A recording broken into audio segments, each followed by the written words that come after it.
해커 하데스에 대한 기사입니다. 하데스라면 배우 신여중을 죽인 진범으로 몰렸다가 공장 폭발 사고에서 사망한 박기영을 말씀하시는 거죠? 네, 맞습니다. 이번 대규모 해킹 사건 때에도 하데스의 공격툴이 사용됐었어요. 그래서 특집 기사를 준비하고 있었습니다. 네. 그런데 기사를 준비하던 중에 이상한 점을 발견하셨다고요? 네, 그 점에 대해 이 법정에서 증언해 주실 수 있을까요? 하데스의 특집 기사를 준비하던 중 하데스의 죽음에 대해 조사를 하게 되었습니다. 그런데 거기서 이상한 점을 발견했어요. 어떤 부분이었나요? 하데스 박기영은 공장 폭발 사고 때 사망을 했고 김우영 경위는 큰 부상을 입은 채 발견이 됐습니다.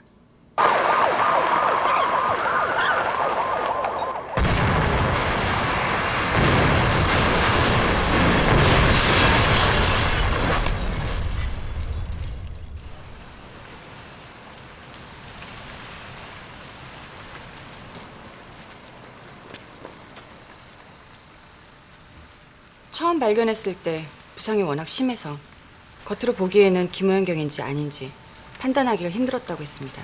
여기 생존자가 있습니다. 구급대원 불러주십시오.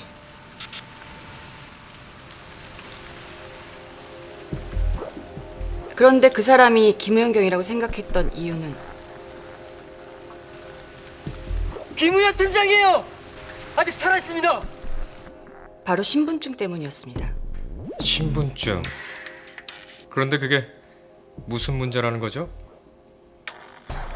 박기영은 공장에 가기 전 경찰청에 잠입했었는데요.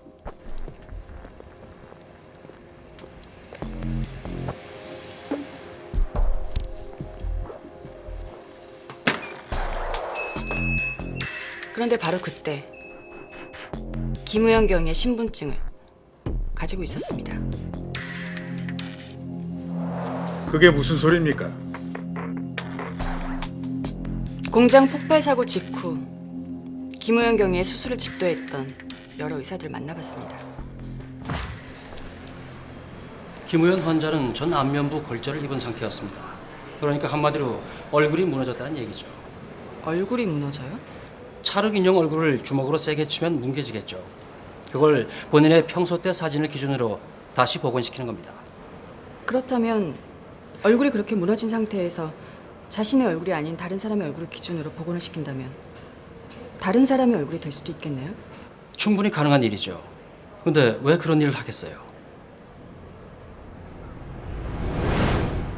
그러니까 증인은 공장 폭발 사고 때 김우현 경위와 박기영이란 해커가 바뀌었다고 주장을 하는 겁니까? 네. 예, 있습니다. 이 주장은 이번 사건과 관련이 없습니다. 아니요. 이번 공판에서 가장 중요한 증언입니다.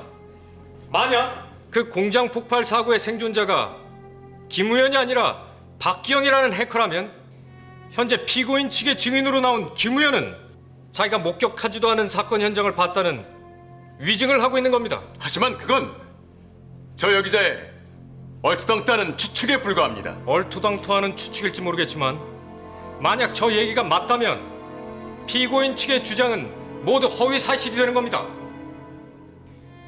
재판장님, 이 주장이 사실인지 아닌지에 따라 무고한 피해자가 나올 수도 있습니다. 증인의 주장을 확인해 봐야 합니다. 피고인 측 김우현 증인의 유전자 검사를 신청합니다.